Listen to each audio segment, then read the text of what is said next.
All right, Marianne Williamson, the woman, the myth, the legend, here in the flesh. Thank you for being here, Marianne. Well, thank you. You forgot to say my friend. Yeah, my friend Marianne Williamson. You have done so much for me personally. I think on the surface, people can see that you've supported my books and you supported my campaign, and people can see that there's a professional relationship. Um, but I think that for me, we deepened our friendship when my friend died by suicide, and I called you, and you answered, and you took a few moments, and we spoke about it, and you said a prayer for me, and I was like, "Wow, she is the real deal. She is really, really here with me right now." So that was years ago, but a moment that I always remember and cherish. So thank you. So yes, friend. Um, so Marianne, this is the Modern Spirituality Podcast. Mhm. Um, I know that we have spoken about so many different things over the years, but something that I really love about your work that other people might not really see. So I need to just give everyone a dose of how I see Marianne Williamson. I love the deeply embodied spiritual truths that you express. To use sort of like metaphysical terms, I would say you are an avatar embodying some sense of synthesis, um, ushering in a new expression of what spirituality looks and feels like. And back in the day, thousands of years ago, certainly before the separation of church and state, which was of course relevant and important, there was no separation between philosophy, science, um, the wisdom schools and governance. And so I see that in a lot of ways you are bringing back and you're embodying and carrying the torch of a spiritual lineage that acknowledges the deep relevance of spirituality in politics. You recently launched your new Substack, mariannewilliamson.substack.com, which is so good. I'm loving it. I'm like Thank you. Thank you. geeking out, reading every word. But something you said in one of the first ones, you said spirituality and politics are like Romeo and Juliet. They're really meant for each other, but their families are trying to keep them apart. Yeah. And Well, and that's please. well, first of all, I just have to say I'm not an avatar. I thank you for your kind and generous words. I think of an avatar as someone who has gotten there 24/7, and I'm not there 24/7. But Mm-hmm. the Gulf Stream, the philosophical, spiritual, and political Gulf Stream that you describe, is absolutely the one uh, that I'm writing. And I like to think that the very fact that I articulate and try to the best of my ability to embody that template is at least helping move the needle in that direction. Just had to make that clear, though. Not that I think Yeah. anybody really needed to know that, but I want everybody to know that I know that too. Yeah. I think for me when I say that I don't need you to be there 24/7. I just need you to be there when it really counts. And I think that you are really there when it really counts. You ran Thank for you. Thank you. Congress. Yeah, you ran for Congress in District 33 here in Los Angeles, which is really where we first met. And I remember Mhm. I went to see you speak because I was an Alanis Morissette fan. So Yeah. I went to go see Alanis Morissette perform for this woman she really respected. And you announced your congressional campaign. And the way you were speaking about politics, I was like, this woman gets it. I'm going to go do whatever possible. This woman's part of my world now. So, and I immediately felt drawn to you, drawn to supporting you however I could. And then that became, the rest is Thank history. you.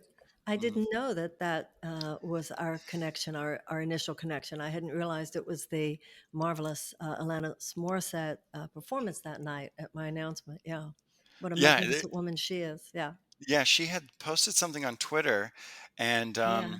I had been, I was a fan of hers, years ago when her first few songs were released, um, And then I had revisited her work because she had become more spiritual and was more outspoken about spirituality, and that was very attractive to me. And then she posted a photo with you and said something about how much she loves and respects you, and to come see her perform for your event. And so that was my way in. She was great. Yeah. And I'll never forget, this is a little bit of a tangent, but I'll never forget, and You Ought to Know, there's a moment where she says, "Why are you so petrified of silence? Here, can you handle this?" And then there's a few Why? I'm sorry. rest, Why are you so petrified of what? silence. Oh, And then there's the moment of rest. And during that rest, you walked out on stage. Do you remember? I yeah. was like, that is so iconic. Like, this woman just walked out on stage. Yeah, you're so iconic, and the fact that you're just a real person, and that you would even care to make the distinction that you don't see yourself as an avatar. Like I said, for me, I don't need you to be there 24/7. I just need you to be there when it counts. That's what makes you an avatar in my eyes, and in my mind. That's what really lets me know that you're really on the path, that you're truly on the path of initiation. There are opportunities that we have, and so often we miss them and we don't take them. And um, and so something that I think is really important. Of course, you're credited as being, Oprah Winfrey's spiritual advisor. I've seen her say that a few times about you. A lot of people, we could sit here and name drop all kinds of celebrities. You've influenced a lot of different, very influential people over the decades of your career. Um, and when you ran for Congress, and certainly when you ran for president, many people seemed to be surprised, especially some of your fans your followers, your audience seemed to be surprised by that, which really shouldn't have come as a surprise. Because we watched some of your earlier interviews, um, certainly with Oprah, and some other interviews in the 90s, throughout the 90s.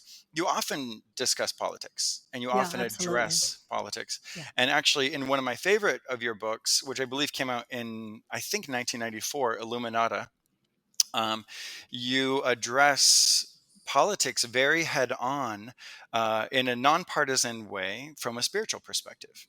Hmm.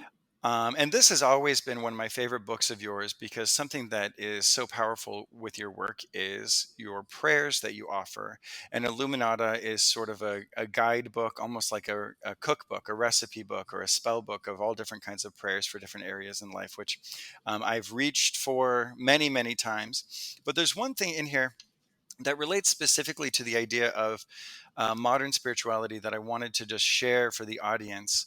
Um, you say in the chapter Renaissance, where you discuss the spiritual renaissance, the collective spiritual awakening, you say this generation, our generation, despite our guilt, our shame, and our narcissism, has as much to give as any other, perhaps more so, since we've given so little now compared to what we're capable of giving.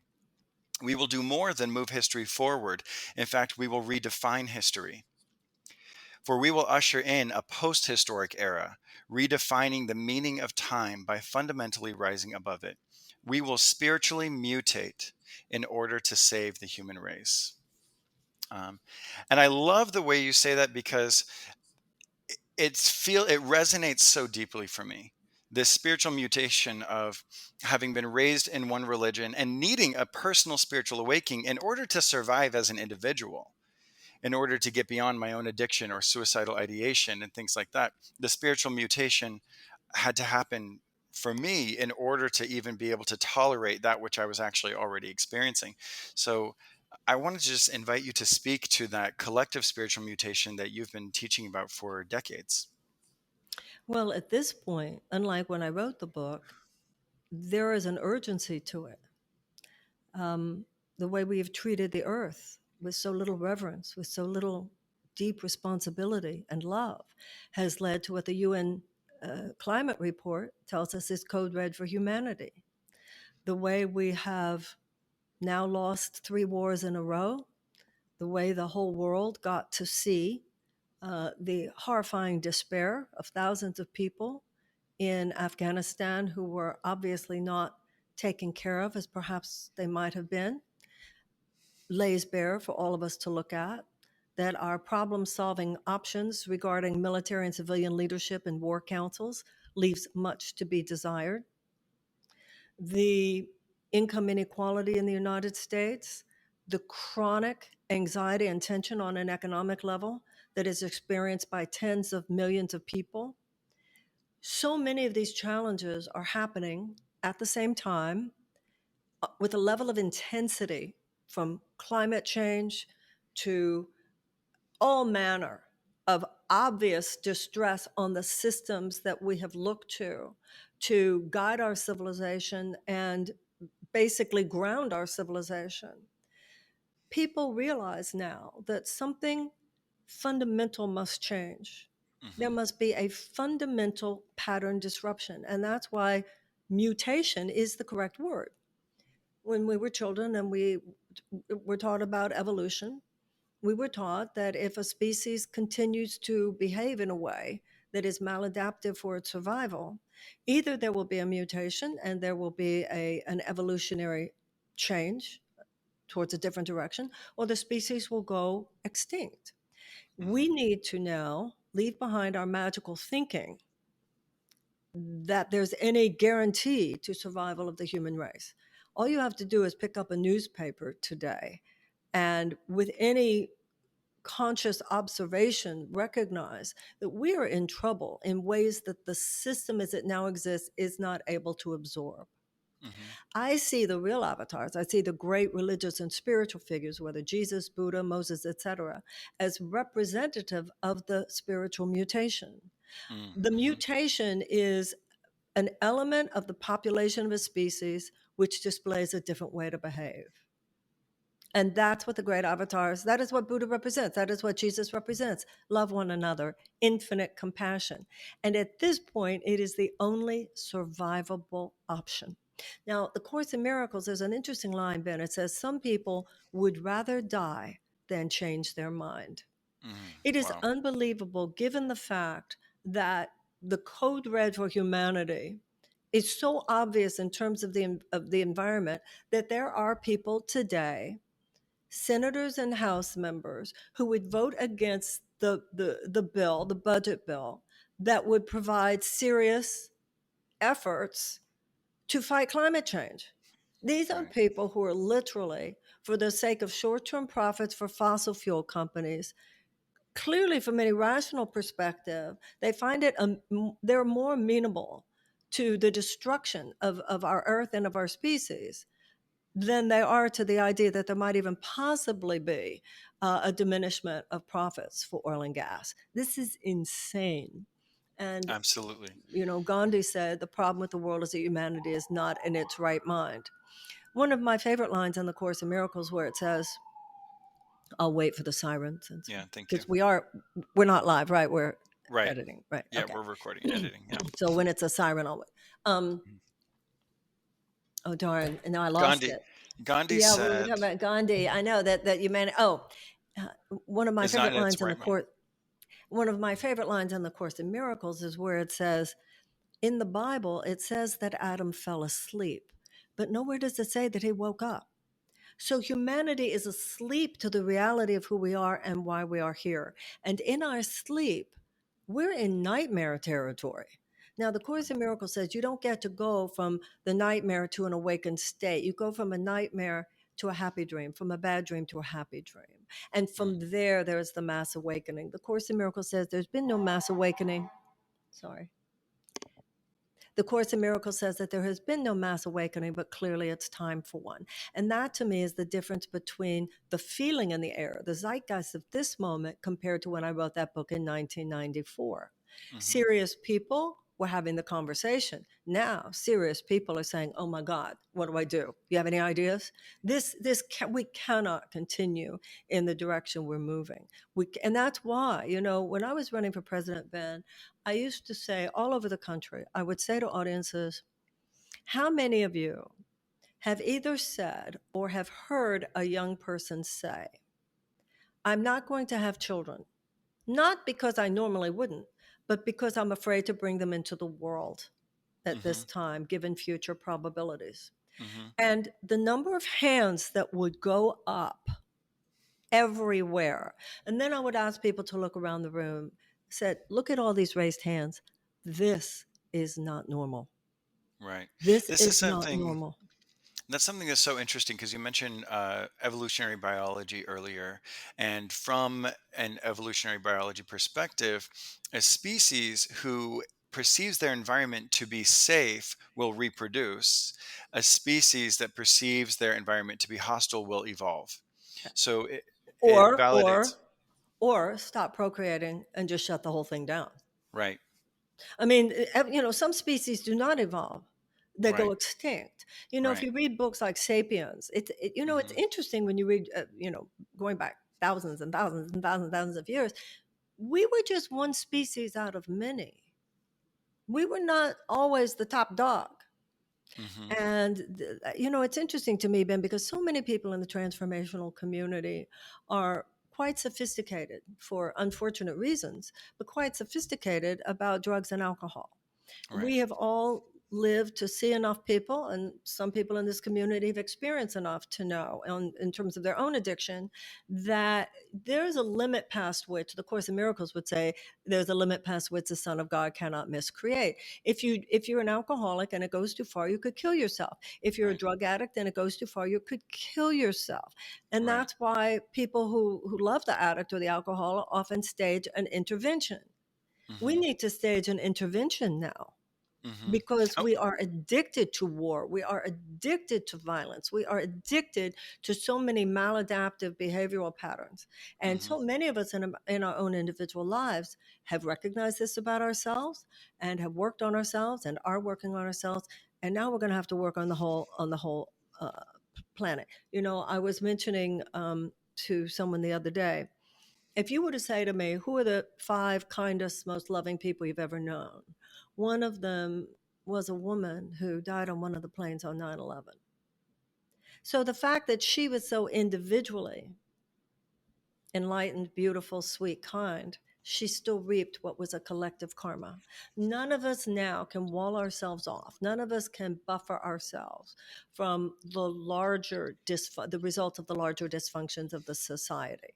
I've been saying for a long time, good luck with all that green juice. Good luck with all that gluten free, because the toxins in the air and the toxins in the drinking water and the toxins in the food, you can't avoid the at this point the karmic consequences, whether it has to do with the toxins in our food, the toxins in our air, the toxins in our water, the results of our foreign policy, the results of our economic policy.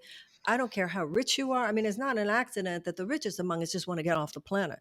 It's Right. not an accident that the Elon Musk and the Richard Branson and Jeff Bezos are saying, I'm getting out of here.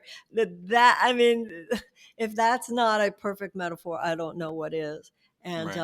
the good news is that it's all about a critical mass. I mean, that's what changes it in evolution. Is there critical mass? And I believe there is a critical mass. People are Hmm. not stupid. The issue is how we harness that critical mass. Now, on a Hmm. political level, the difficulty is that the institutions whose job is to harness the critical mass of all that is good, true, and beautiful are themselves in conflict with that goal. One party completely saturated by corporate donations, and the other saturated enough by it as to radically diminish their capacity to be the conduit for Hmm. genuine progressive action. So, in a way, we're on our own. Right. And in a way, as it's like in the 12 steps. You keep thinking you can manage the situation, and then you fall to your knees. I can't manage it. And I think we've all been trying to say, well, the Democrats could manage it, or the Republicans could manage it, the Democrats could manage it, or the Republicans. And we're all facing this horrifying realization that, the way I look at it politically, I see Trump and the Trumpsters as a vertical nosedive. I Hmm. see the Democrats as a managed decline. Neither Mm-hmm. one of them representing at this point a fundamental pattern disruption from the patterns which, in too many cases, they themselves either created or acquiesced to, which will lead to the destruction of all that we hold most dear. You mentioned the 12-step program, and I think a lot of the people who will listen to this, a lot of people who are my audience, your audience, uh, they're pretty hip to some of the metaphysical basics. And a lot of times we hear, especially in the discussion of the law of attraction, that we don't want to think about the things that we don't want more of. We don't want to emphasize things that we don't want more of, right? But I think it's interesting that you mentioned the 12 steps, because that first step is actually the acknowledgement and recognition of the reality of the problem. In one of your books, A Course in Weight Loss, um, one of the first exercises you have the reader do is stand naked in front of a mirror, and it's bearing witness to the wreckage. And I think that that's what comes to mind when I am reading the news, when I'm witnessing what's going on. I'm not doing it because I'm trying to stay addicted to the intensity of it. It's not that. I'm not doing it for any reason other than really remaining informed, and therefore allowing that information to allow me to make wise and intelligent moves next. You can't surgically remove a tumor that you don't fully see, that you don't see the extent of.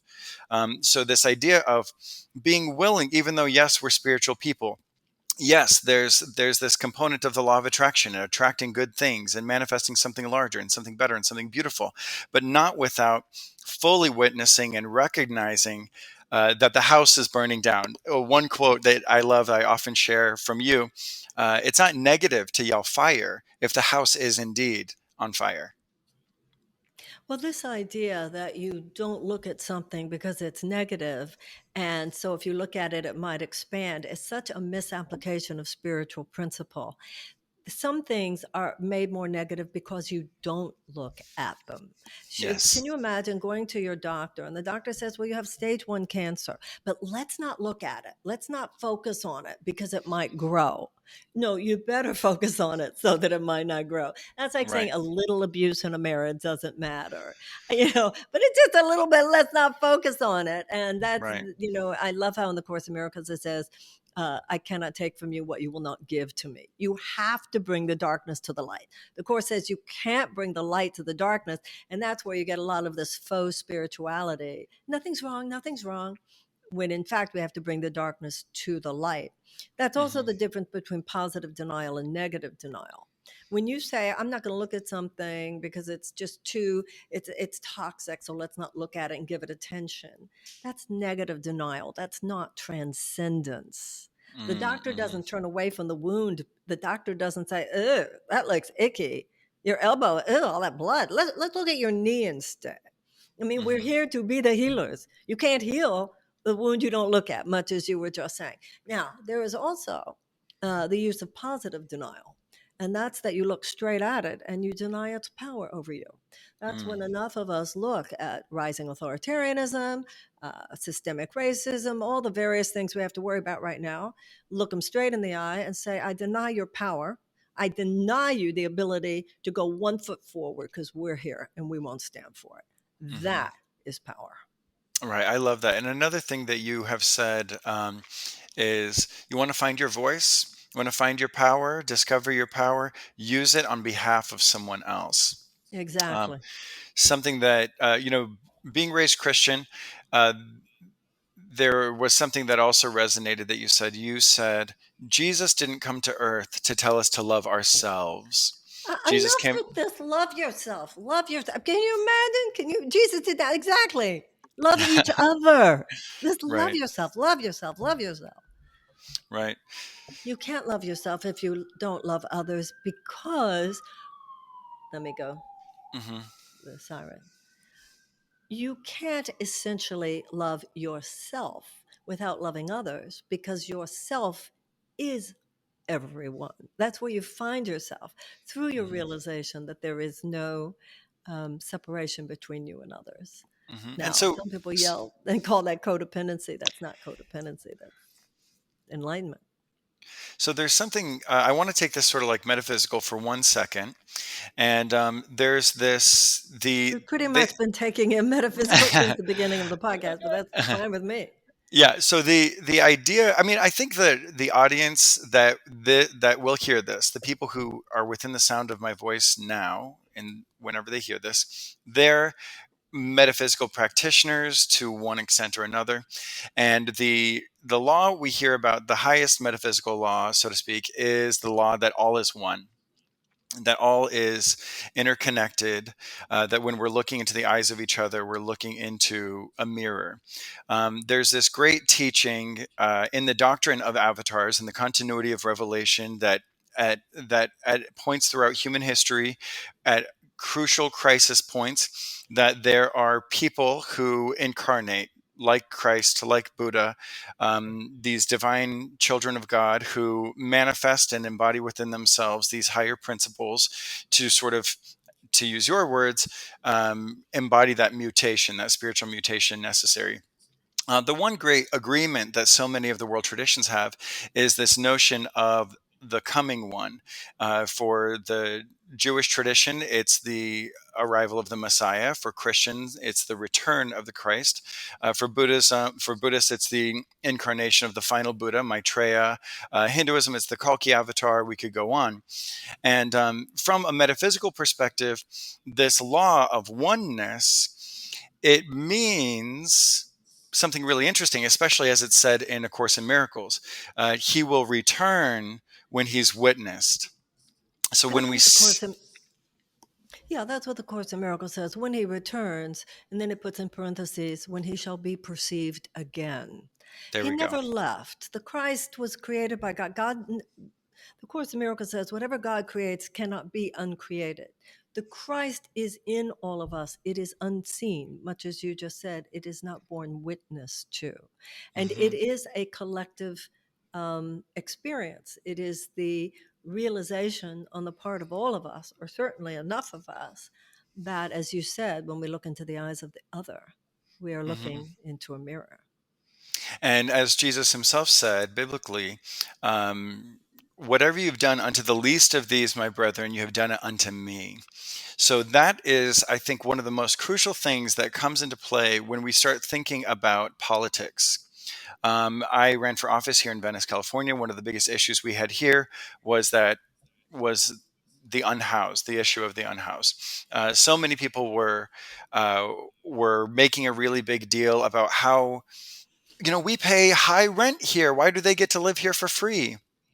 um, uh, wanting to deny them services, and all different kinds of controversy around the issue of homelessness. And so that became the primary focus of my campaign. And the idea that came through was love thy neighborhood. Love all of these people, love the whole neighborhood. What if you can't love the whole world? What if we try to just love the whole neighborhood and every person here, every living being here? And I found that a lot of people who, this is no surprise to anyone, but a lot of people who identify as religious or spiritual had a very hard time wanting to be of service to these people who they perceive as drug addicts or mentally ill or criminals, particularly within the encampments, the unhoused population. What was your policy platform regarding the homeless population in Venice? What were you Proactive. suggesting? We were suggesting, and we were also enacting, proactive wraparound services. These are individuals, and so often we try to do large sweeping generalizations, but they needed to be addressed on an individual basis. So we created a task force, a team of people who served as volunteer intermediaries between all of the different services that already were available. We developed relationships. We called the program Coffee with Our Neighbors, and we brought coffee and flowers to the boardwalk. We still do it every Sunday. Coffee and flowers to the encampments. We get to know them. We get to know their names. We let them know that there are places where they can use the internet, places where they can apply for housing, places where they can get free meals, medical care, vaccines, stimulus checks, all different kinds of things, facilitating introductions, making it more of an intimate connection. So much of the outreach to the unhoused population is through law enforcement, and I don't know if people realize this or not. so often, not only is law enforcement outreach violent, uncomfortable, scary, traumatizing, it's also often done in the middle of the night. So, in the middle of the night, 3, 4 in the morning, they would go to these tents along the beach with guns, sometimes big assault rifles, not just the guns on their waist, but assault rifles, bulletproof vests, sometimes even in like the military coloring and everything, in the middle of the night, going into these tent encampments and things like that. And so what we were trying to do was play nice with the law enforcement, have people. We established an oversight committee where we were actually having people go with the law enforcement officers on the outreach and facilitating as much of the outreach as possible. We were able to house almost 100 people. Let me ask you a question, and all of that sounds really good. I saw a picture of police with long guns approaching a homeless encampment. Where are the police telling them to go in those cases? That's the craziest thing. They're just saying it's kind of like the bar at closing time. You don't have to go home, but you can't stay here. It's the quintessential kicking the can down the road. That's how they all landed in Venice, because Santa Monica certainly won't allow it. Malibu certainly won't allow it. Manhattan Beach certainly won't allow it. So where do they end up? They end up here in Venice. That's how they got here, was the can getting kicked down the road. So they handed out a brochure that had a list of all the different services that you could call. So many of these people don't even have working phones. So it's essentially garbage. Giving them a brochure, telling them they have to pack up and leave, and the sanitation department coming in and throwing away all of their belongings. So I ho- they didn't have anywhere for them to go. So when you said that you feel that your task force has helped about 100 people, how many more are there? Thousands. And what do the leaders of the city, what do the city leaders, what does the person who beat you in your campaign say they're going to do Well, the person who beat me in the campaign has contacted me a number of times for advice on this particular issue. since he So won? since he won, so I'm consulting in this particular area. He's very conservative. He's considered the conservative person um, who won, even though we weren't running on party platforms. He also located a plot of land nearby that's city owned property where he is recommending that encampments be relocated to, so that there's a place for them to go to. And in some ways that could be effective. In other ways, it's really not effective, because so many of these people rely on the kindness of strangers. And if we're moving them to what amounts to a parking lot that's connected to LAX, they're not going to be able to receive the help from the strangers that they really need. Um, we do have someone, City Council member Mike Bonin, who himself was unhoused and had a crystal meth addiction, overcame it, got clean, is sober, ran for office and won, and is now um, married with children, has quite a success story, I think, and is very compassionate to the unhoused population, um, and redirecting a number of different funds for different programs, where he's basically running on the platform of the creation of long-term housing, um, for people. Yeah, that's We what has to happen. These people have to Exactly. be given homes. Yeah, they have Now, to be given homes. Garcetti is going off to be, I think, ambassador to India. Who's going Hmm. to be running for mayor in Los Angeles? A number of different people, including Mike Bonin, including Oh, the really? yes. So a lot of people are very opposed to that idea, because they see him as pro homeless, which is of course so silly, because if God you forbid house we should them, love our neighbor, right? they're no longer homeless. Um, Excellent point. so that's the most interesting part to me is, we have so much money allocated for this particular issue, and then meanwhile we've got all these empty buildings. It's like, I grew up, my dad's a land developer, home builder. um, I'm looking at these buildings and I'm like, we tweak a couple of these buildings, get them up to code, and you got a studio apartment. You got a building full of studio apartments. You don't need to build a 600 million. And then that's the other problem is some of these land developers actually profit. They call it the homeless industrial complex. They profit from these enormous amounts of funds that are allocated for the issue. Um, and there are land developers who want to build these big apartment complexes where it's $1 million a unit for them to build, and each unit is one person. When $1 million, you could help a lot of people for $1 million. Yeah. You can help a lot of people in a lot of different ways for $1 million. So the issue is, of course, that people are profiting. Businesses are profiting off of this particular issue all over the place. Um, so I think it does amount to the reality that enough people do have to have not just an emotional, heart centered awakening, but a simultaneous intellectual awakening. There are a lot of people with their hearts in the right place who I think are disconnected from the intellect, and I Mm. think that if we have a And vice simultaneous, versa. and vice versa, absolutely, I think it's the unifying those two forces, essentially symbolized, I think, from the Buddha and Christ, the avatar of light, the enlightenment, wisdom, the mind, and Christ, the God of love, the God of mercy, and the idea of like merging those two notions and those ideas together and saying, what's the smart thing to do here, and what's the compassionate thing to do here? Well, Buddha, I don't know. I think that's more Moses, the law, because Mm-hmm, Buddha was infinite compassion. I mean, that is the center of Buddhism is the open heart. So mm-hmm, I don't think that, the Buddhism is the law and Jesus is the love. I think that's mm-hmm. more, anyway, that's just a conversation about Buddha, but Buddha's whole Yeah, notion yeah. was infinite compassion. Right. Yeah, I think I was drawing that directly Yeah. from the Secret Doctrine theosophical Mhm. writings, where they specifically identified that distinction. But I totally Mhm. agree. The principle of meta loving kindness and everything is directly out of Buddhism, and the notion of unity, all beings being one. The way of the Bodhisattva, which is the initiation onto the path of the Bodhisattva, is of course true compassion. So yeah, absolutely, completely agree.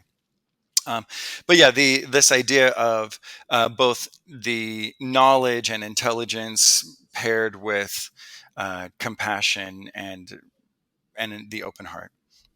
Um, and so when it comes to here in our neighborhood in Los Angeles, in this city, it's one of the biggest issues. It's been exacerbated dramatically by the pandemic.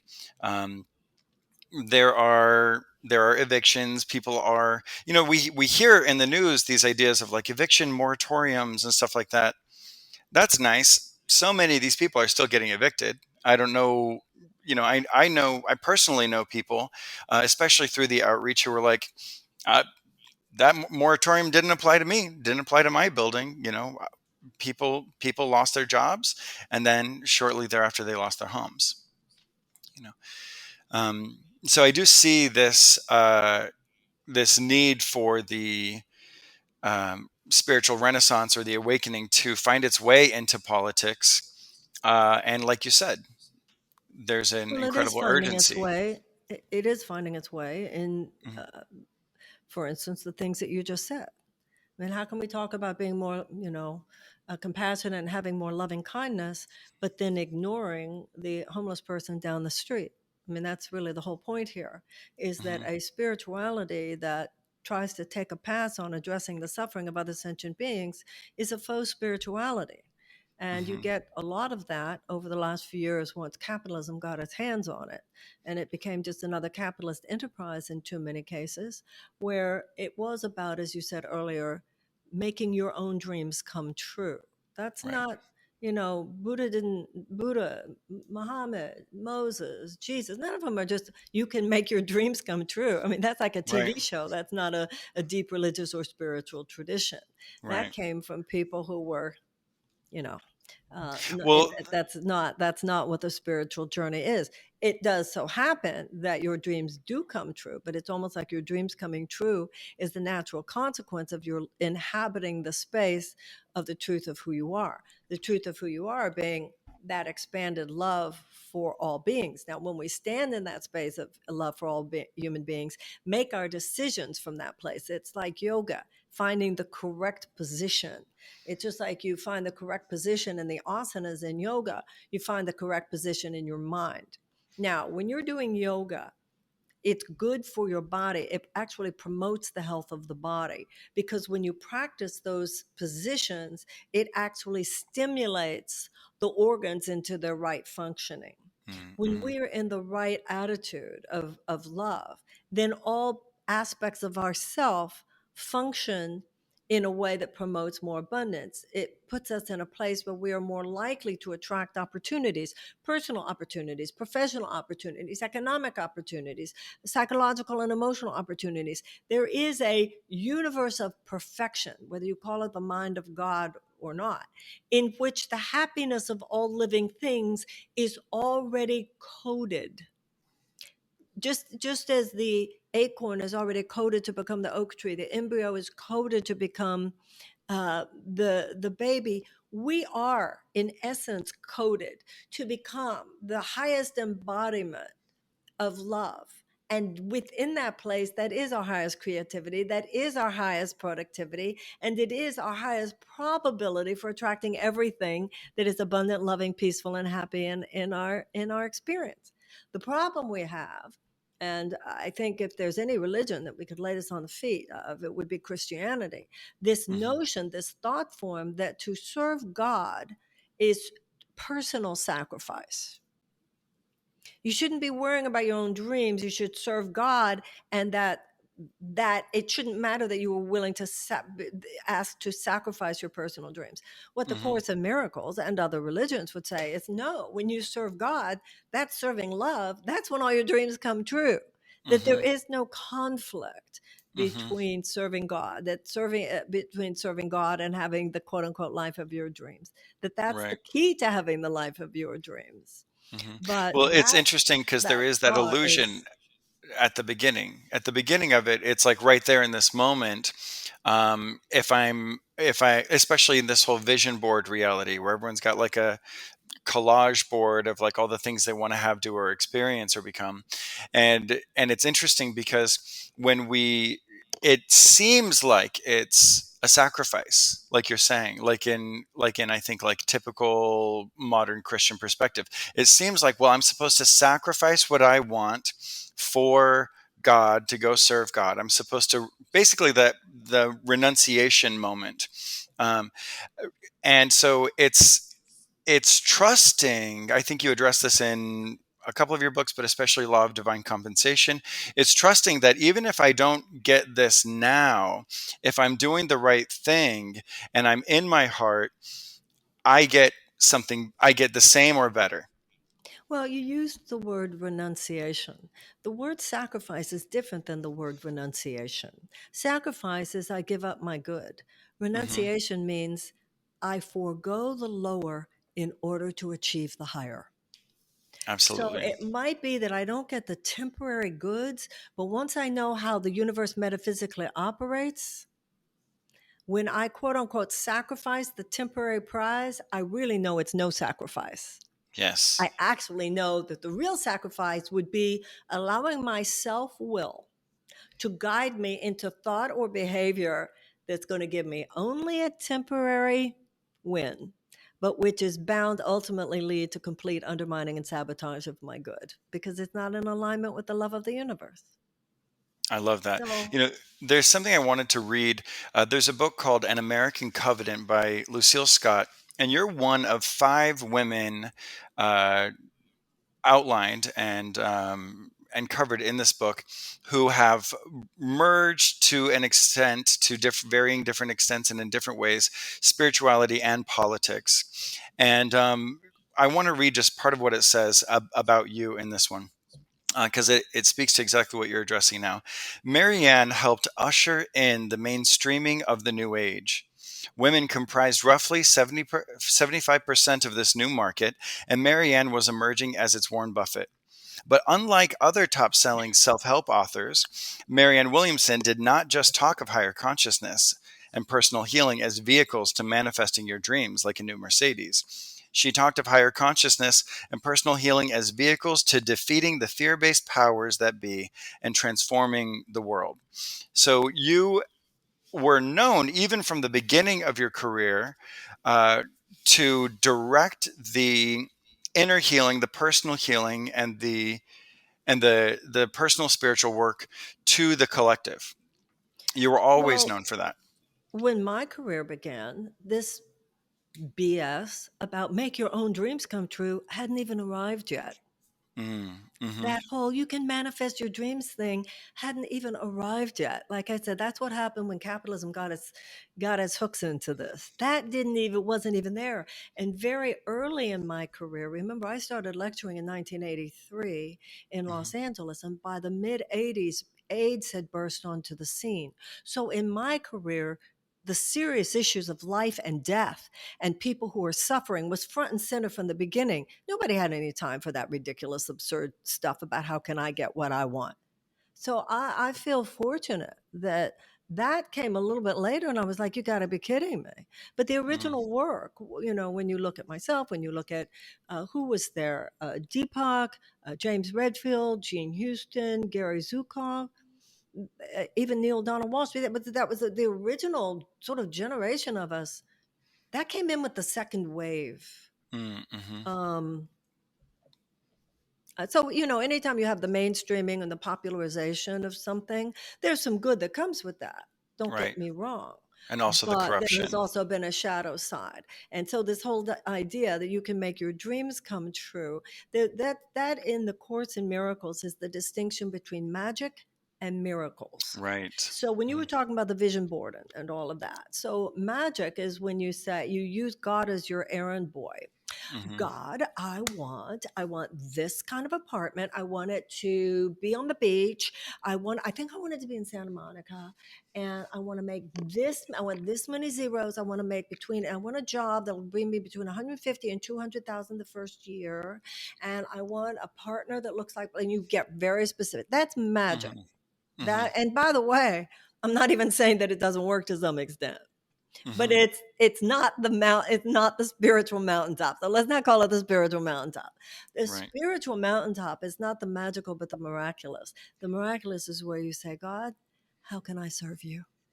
Hmm. How can I serve you? Love, how can I serve you? Now, this is what's so interesting. When you say, Love, how can I serve you? Love will also say, and while you're doing this, obviously you'll need a great apartment to live in. Right? And obviously it'll be good for you to have somebody with you. And obviously you're going to have to have enough, economic stuff around you so you won't be wasting your time on economic stress. The universe is set up to support you, but first you support the universe, and then the universe will naturally bring to you. You go, wow, it's good. Much better than I got when I was just trying to determine everything I wanted in the realm of form. Hmm. And I think it's even scarier when things are so intense. We feel like, let's say you're having financial problems when your bank account is negative and you don't have any prospects and blah blah blah. It's so much more tempting in those moments to lose faith, to lose heart, and to say, okay, I really need to focus on that $2,500 a week job or a month job or whatever it And is. that's Well, don't get me wrong. That's Right. good, but it Hmm. also includes doing what you know you can do to Right. get that job. So Right. I'm not, the one thing that my father told me as a child that I don't think I agree with. He used to say, "Never pray for money." Mm, mhm, The Course in Miracles says, ask God for whatever you feel you need in the realm of form. So if you say, God, I owe $20,000 in student loans, I don't know what to do about this. There's nothing wrong with saying, Holy Spirit, help me. right. But one of the ways that you are helped is that all of the obstacles to your ability to create wealth and to receive wealth are removed. Hmm. So You know that's what that. the prayer is for, because Yeah. the universe is already set up to bring you the $20,000 if you need it. The Course in Miracles says God has an answer to every problem the moment the problem occurs. So the Hmm. prayer becomes, I need this money. Dear God, please remove whatever it is in me or in my environment that is blocking that money from coming into my wallet. Hmm. So Right. whatever my attitudes, maybe I'm not showing up well at the interviews, maybe I'm not performing right, or maybe there's somebody out there that doesn't like me. Whatever those walls are, Right. I am, because God works with you on the level of cause. Right. That's something that reminds me of something that my mother taught me when I was little. I was auditioning, and I had an audition for some TV show, and it was all very exciting, and I really wanted it. And my mom said, "Well, pray about it." And I said, "God doesn't care if I get this." And she was like, "God cares about what you care about." She's right. Good mom. Yeah, good mom. Good God mom. cares that you care. Hmm. And I Good didn't mom. really know how to pray. And what she prayed for was that I would be confident that That's all the. exactly right. That's Mhm. exactly right. That's exactly what we were talking about here. Yeah, she didn't pray that I would get the gig. She Hmm. prayed that I would be confident, that I would feel good, Hmm. that I would feel comfortable, Hmm. that I would remember the Hmm. things that I had practiced Yes, and learned. absolutely. That's Hmm. exactly good mothering there, Ben. Yep. Good Yep, mothering she there. she did a great job. So anyway, Marianne, thank you so much for all of this. I feel like I could just sit here and do this for forever with you. You have so much wonderful insight to share. As soon as I think I've got something clever to say, you just take it to the next level. So you're a wonderful person to exchange ideas with. Well, thank you. Thank you. And like I said, we need to, you and Thaw and I are going to we're going to do a DC trip. I can feel that. Let's do that. Yeah, So, I was showing him a couple things about DC, and showing him some of the ley lines and some of the symbolism in different things and everything, and he's thoroughly intrigued. So we'd love to come do a metaphysical tour with you we'll do it. ASAP. Yeah, Okay, thank you Ben. so much. Much You're the love. best. Thank All you. right, much Bye love. bye. All right, bye bye.